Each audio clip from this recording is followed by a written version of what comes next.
Let's begin with the question. What if the very moment someone betrayed you was not the end of your story, but the hidden start of your transformation?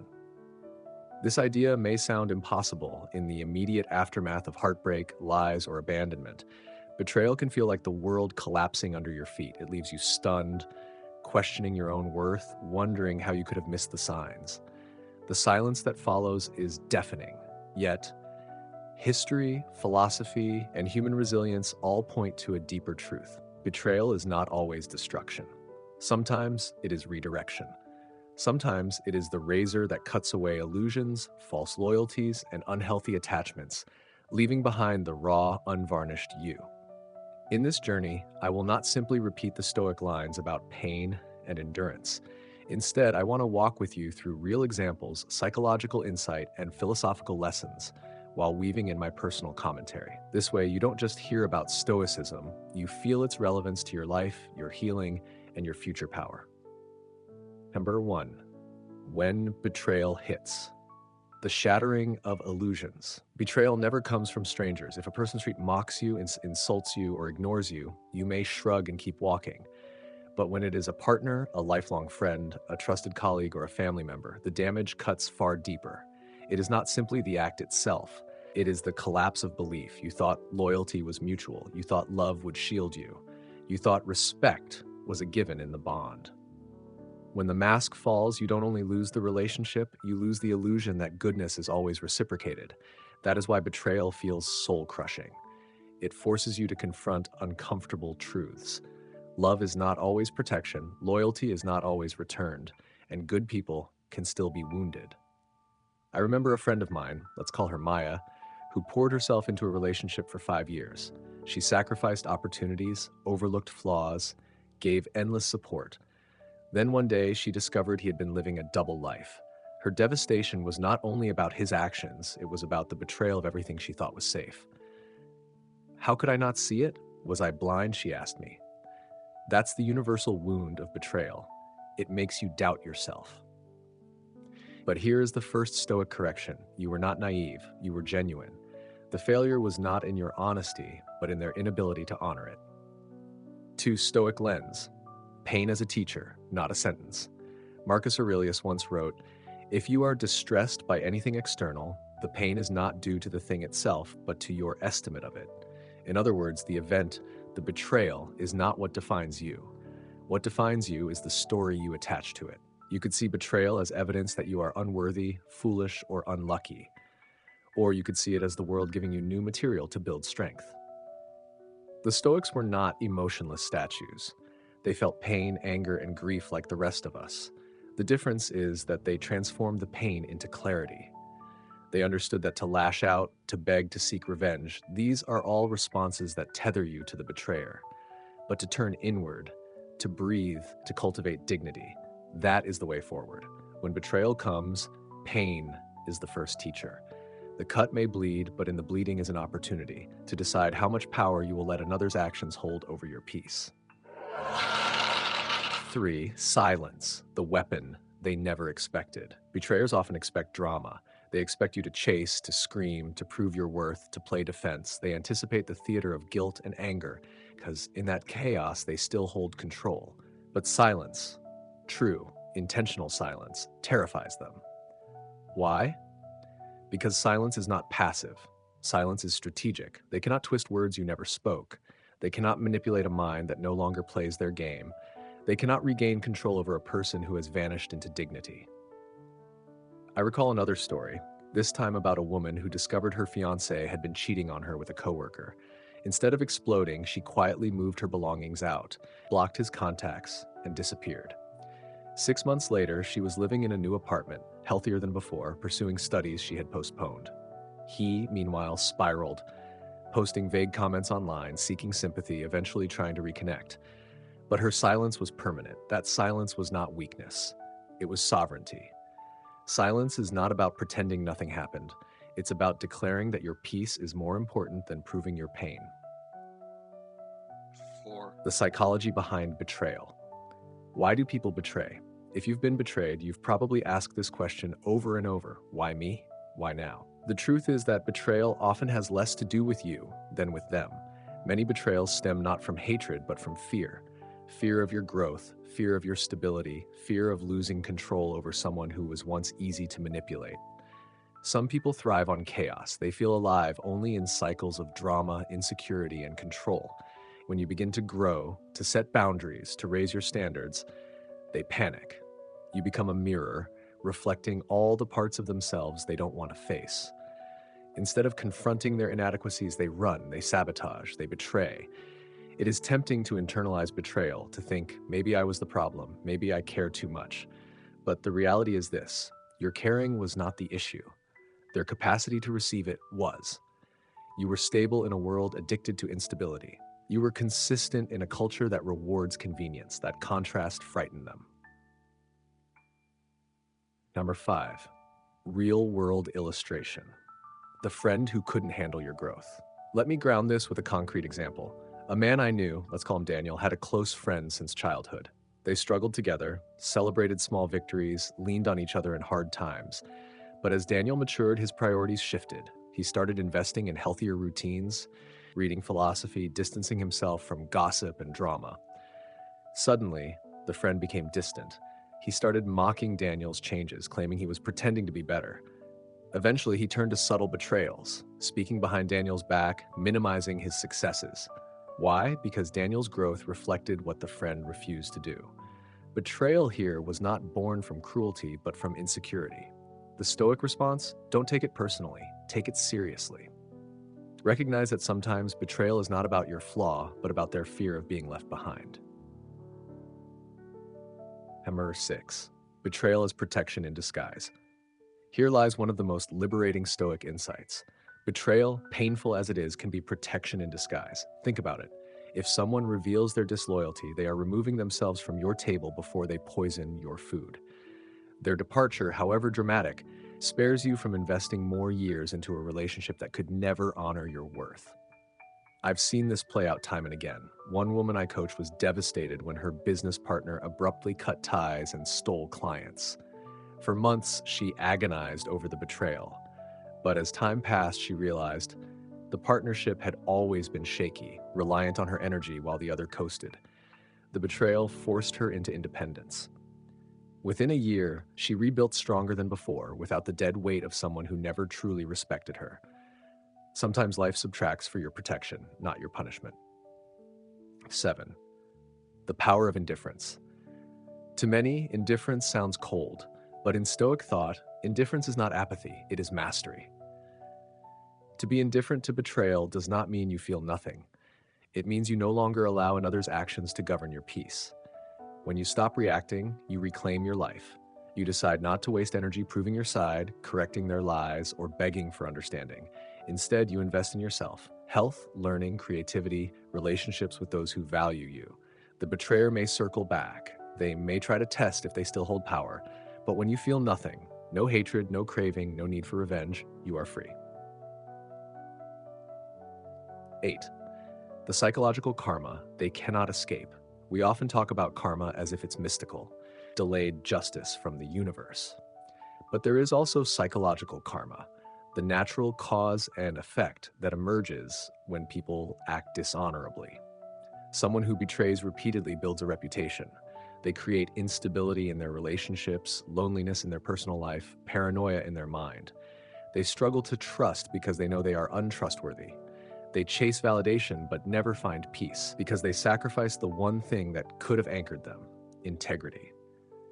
I have seen betrayers put on a public mask of success, but behind the scenes their lives unravel. Endless reinventions, new jobs, shallow relationships, vague posts about fake people. It looks like independence, but it is often disguised emptiness. The point is not to wait gleefully for their downfall. The point is to recognize that life already punishes dishonesty. You don't need to. 9. Rebirth through dignity. Dignity is the vessel that carries you through betrayal. It is easy to lose dignity when you're hurt, by lashing out, by exposing private details, by begging for closure. But dignity whispers. You don't need to perform your pain, you need to preserve your peace. Through betrayal, you rediscover dignity by becoming selective with your energy, more cautious with your trust, more grounded in your values. The unshakable self that emerges afterward is harder to provoke, quicker to recognize red flags, and more attuned to inner peace. People may notice. They'll see you no longer gossip, no longer defend yourself against every rumor, no longer explain your choices. You're not bitter, you're clear. And that clarity is the fruit of your dignified rebirth. Becoming the lesson they never expected. The greatest irony of betrayal is this: while they expected you to collapse, you became the lesson. You became the standard they could not reach, the mirror they could not face, the reminder they cannot silence. Your transformation becomes their unspoken punishment. Not because you hurt them, but because your calm presence reflects everything they failed to honor. And you don't even need to know the details of their regret. Because by the time they realize what they lost, you've already risen too far for their reach. 11. After the fire, rebuilding the inner fortress.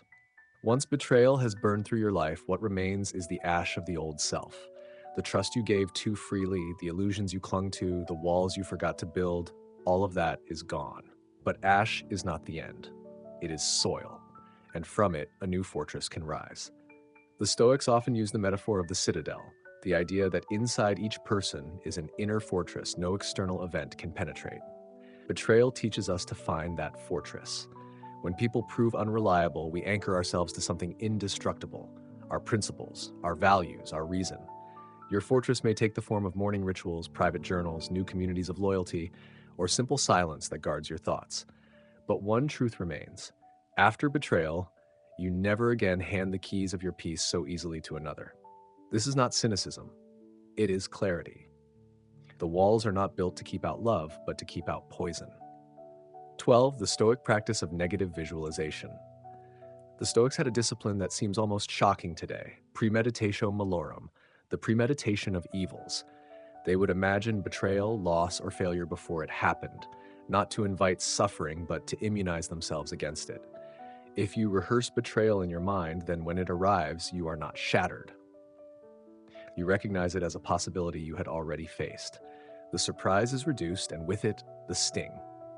Marcus Aurelius wrote, "Begin each day by telling yourself, 'Today I shall be meeting with interference, ingratitude, insolence, disloyalty, ill will, and selfishness,' all of them due to the offender's ignorance of what is good or evil." Notice his wisdom. Betrayal is not a rare tragedy. It is part of life's weather. Just as storms come with the season, betrayal comes with human imperfection.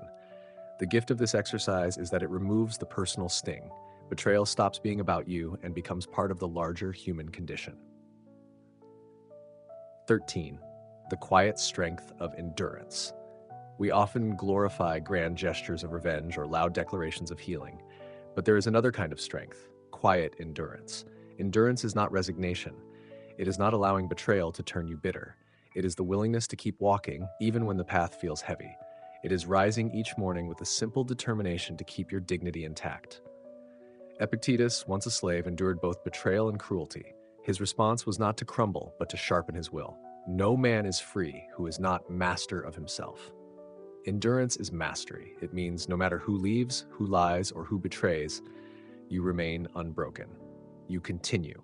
And in that persistence, you slowly reclaim your life, one dignified step at a time. 14. When the betrayer seeks return. It is almost inevitable. The betrayer returns. Maybe not physically, but in messages, in apologies, in subtle attempts to test the waters. They may send a vague text, leave a comment online, or try to reappear through mutual friends. Why? Because silence unsettles them. Your absence is louder than any confrontation could be. Your growth exposes their lack. The Stoic response to such returns is not cruelty, but clarity. You do not need to curse them, nor do you need to reopen the door. You can acknowledge their presence without granting them access. The fortress remains guarded. Seneca reminds us, "He who does wrong shall be the first to reproach it," meaning the betrayer carries their own punishment in their conscience. You do not need to become their judge. The true victory is that you have moved beyond the need for revenge or reconciliation. Their return no longer defines your peace. 15. The mirror of betrayal, seeing yourself clearly. While betrayal exposes the flaws of others, it also reflects something about ourselves. It forces us to ask, where was I blind? Where did I ignore the warning signs? Why did I overextend my trust? This is not self-blame, it is self-examination. Betrayal invites us to see where we placed hope over reality, where we confused potential with character, where we mistook comfort for loyalty. Through this mirror, we refine our discernment. We become wiser, more cautious, not in paranoia, but in perception. The Stoics were relentless in this practice of self-examination. Each night, Seneca reviewed his day, asking, "What bad habit have you cured today? What fault have you resisted? In what respect are you better?" Betrayal becomes part of this nightly dialogue, not to dwell in bitterness, but to sharpen vision. 16. Freedom in letting go. The human instinct is to hold on, to closure, to explanation, to the fantasy of justice. But freedom comes when we let go. Letting go does not mean forgetting. It means releasing the need for repayment. You accept that you may never hear the apology you deserve. You may never see them admit their betrayal. And that's fine, because you don't need it. The only closure you truly need is the recognition that their chapter in your story has ended. The page turns, not because they wrote an apology, but because you choose to write the next line. As Marcus Aurelius advised, be like the cliff against which the waves continually break, but it stands firm and tames the fury of the water around it.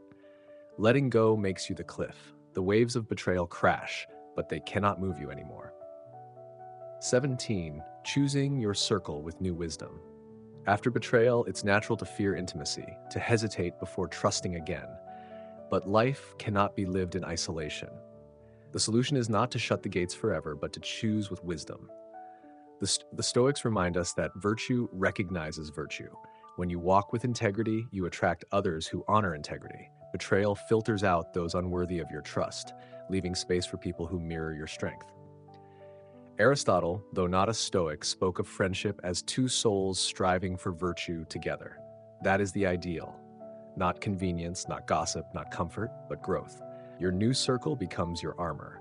You no longer settle for those who drain, betray, or sabotage. You welcome only those who sharpen your mind and guard your spirit. 18. The gift of solitude. Betrayal often drives people into loneliness, but here lies a paradox. Solitude is not punishment, it is preparation. In solitude, you rediscover your own company.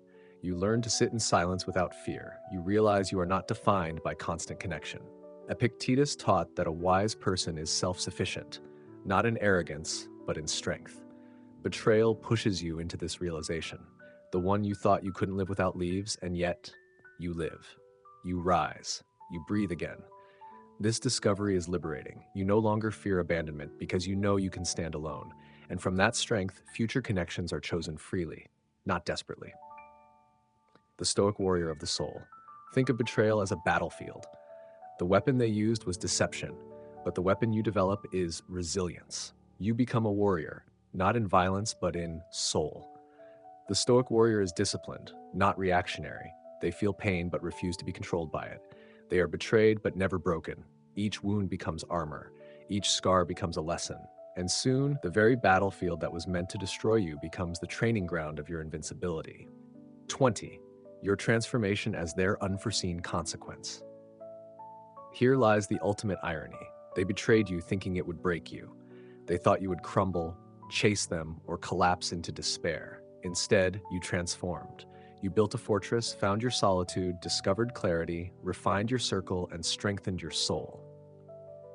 They did not anticipate that in betraying you, they betrayed themselves. They lost the privilege of your loyalty, your presence, your light. And as they wander through shallow connections, you rise in depth. As they cycle through noise, you cultivate silence. As they flee from themselves, you master yourself. This is the consequence they never foresaw. Their betrayal became your liberation. 21. Closing reflection, amor fati and the love of fate. We end with the most radical Stoic teaching, amor fati, love of fate. Not tolerance, not endurance, but love. To love betrayal seems absurd, but when you see betrayal not as the end, but as the turning point that forged your strength, clarity, and dignity, you realize it was part of your path. Marcus Aurelius urged us to love whatever happens, because it is woven into the fabric of our destiny. If betrayal carved away illusions, if it forced you into wisdom, if it made you unshakable, then why would you wish it away? You don't have to thank the betrayer, but you can thank life for the lesson. And in that gratitude, you discover a strange and liberating truth. Betrayal was not your curse. It was your transformation. So remember this: betrayal reveals more about them than about you. Silence is your most powerful response. Dignity is your armor. Solitude is your training ground. Transformation is your victory. They had no idea that betraying you would ruin their life, not because you sought revenge, but because you rose in a way they cannot touch. You are no longer chained to their actions. You are free, and that freedom is the sweetest justice.